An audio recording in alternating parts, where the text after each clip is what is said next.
осындай көріп келгеніңізге мен аябай қуаныштамын. Урматтуу Даулет досубуз, балаңыздын аянышкабыз. Бүгүнкү тойга құт болсын, ардайым бактылуу болуңуздар, эч качан урушпагыла, эркин бири-бириңизди түшүнүп, өмүр бою бир болушуңар тилектешмин.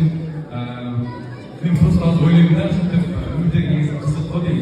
Өзүңүз билдей бир Кыргызстан бир четинен улам ушинтип 6-мавсымга келип алып ушундай Казакстандын эң чоң тойлоруна келип отурган биринчи бул бир сыйлык десем болот. Ошондуктан Кыргызстан, Казакстан достук эч качан үзүлбөсүн.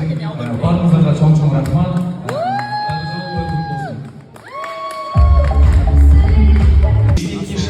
Бірақ сіздер де түсіністікпен қараңыздар, сол себепті тілектеріміздің барлығы тез айтып, сіздерге бүгінгі тойға 1,5 айда